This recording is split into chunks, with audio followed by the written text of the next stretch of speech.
ஒரு நாவு போதாதே நீர் செய்ததை சொல்ல, இந்த ஆயுள் போதாதே உன் நீதியை சொல்ல.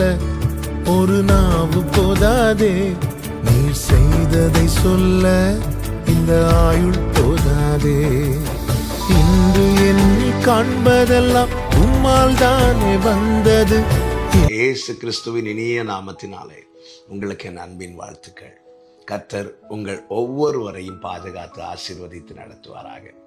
ஆதியாகமம் 22வது அதிகாரம் 8வது வசனம்.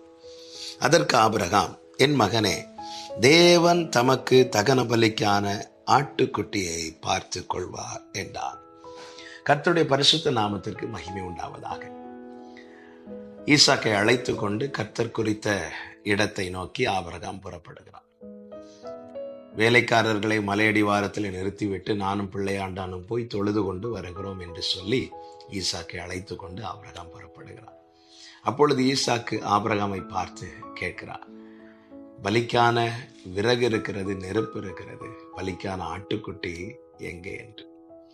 எங்கே என்ற கேள்வி வந்தபோது ஆபிரகாம் சற்றும் தயங்காமல், கொஞ்சமும் பதறாமல் ஈசாக்கை பார்த்து சொல்லுகிறார், கர்த்தர் பார்த்து கொள்வார். ஈசாக்கை பார்த்து தனக்குள்ளே இருந்த தேவன் பேரில் இருந்த விசுவாசத்தை ஆபிரகாம் பேசுகிறார். இந்த நாளில் என்னை கேட்டுக்கொண்டிருக்கிற அன்பு சகோதரா சகோதரி, சில நேரத்தில் நாம் பயணிக்கும் பாதைகளிலே எழும்புகிற கேள்விகள் நமக்குள்ளே தயக்கத்தையும் தடுமாற்றத்தையும் பதறும்படியான நிலையும் கொண்டு வருவது உண்டு. ஒரு தேவ பிள்ளை அந்த இடத்துல செய்ய வேண்டியது என்ன தெரியுமா? ஆமென், விசுவாசத்தை பேச வேண்டும். விசுவாசத்தை பேச வேண்டும். நமக்குள்ளே தேவன் ஒரு விசுவாசத்தை துவக்கி இருக்கிறார். நாம் அல்ல நமக்குள்ளே விசுவாசத்தை துவங்கினது. நம் ஆண்டவராக இயேசு கிறிஸ்து அந்த விசுவாசத்தை நமக்குள்ளே துவங்கி இருக்கிறார். பதறுகிற சூழ்நிலையில விசுவாசத்தை பேசுகிறவர்களா இருக்க வேண்டும். ஏதோ ஒரு பாதையில் நடந்துவிட்டு விசுவாசத்தை பேசக்கூடாது. இன்னைக்கு இப்படிப்பட்ட ஒரு தவறான நிலையும் காணப்படுகிறது. தன் கால் போன போக்கில், தன் மனம் போன போக்கில் நடந்துவிட்டு விசுவாசத்தை பேசுகிறார்கள். அதனால் ஒரு பிரயோஜனம் கிடையாது. இங்கே ஆபிரகாம் தன் கால் போன, தன் மனம் போன போக்கில் நடந்துவிட்டு அல்ல பேசினது. கர்த்தர் நியமித்த பாதை, கர்த்தர் குறித்த இடம், அதை நோக்கி புறப்படுகிறான். இந்த பாதை கர்த்தர் நியமித்ததானால், இந்த வழியிலே கர்த்தர் நடத்துவாரானால், நிச்சயமாய் இது ஏமாற்றத்தில் முடியாது, இது தோல்வியில் முடியாது, இது வேதனையில் முடியாது.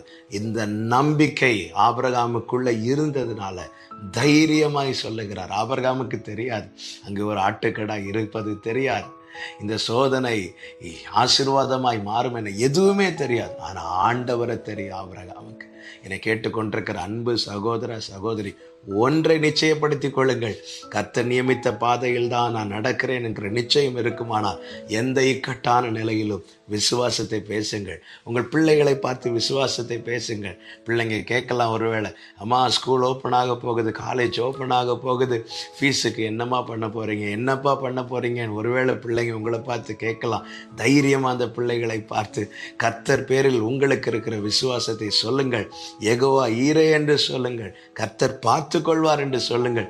நிச்சயமா இயேசு கிறிஸ்துவின் நாமத்திலே சொல்லுகிறேன், அந்த மலை உச்சியிலே, அதாவது அந்த சரியான இடத்துல சரியான நேரத்தில் ஆபிரகாம் போன போது அவன் கண்களுக்கு கர்த்தர் ஆயத்தம் பண்ணின ஆட்டுக்கடாவை கர்த்தர் காண்பித்து கொடுத்தது போல, ஆமென், உங்கள் விசுவாசம் தேவனை கனப்படுத்தும். தேவன் விசுவாசத்தை கனப்படுத்துவார். உங்கள் நம்பிக்கை வெட்கப்பட்டு போக, கெட்டு போக விடவே மாட்டார். உங்கள் பிள்ளைகளை பார்த்து நீங்கள் கர்த்தர் பேரில் உங்களுக்கு இருக்கிற விசுவாசத்தை சொல்லுங்கள். பதட்டமான சூழ்நிலை உங்கள் குடும்பத்தில் யாராவது ஐயோ என்ற கேள்வியோடு வேதனையோடு இருப்பார்களேனால் அவர்களை பார்த்து விசுவாசத்தை கூறுங்கள்.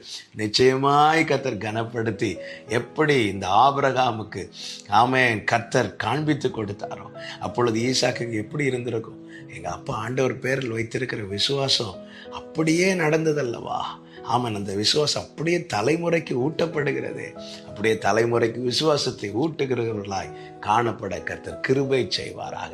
நல்ல தகப்பனே, இரக்கமுள்ள பிதாவே, எங்களோடு இடைப்பட்ட ஆண்டவரே உம்முடைய திவ்ய கிருபைக்காக ஸ்தோத்திரம்.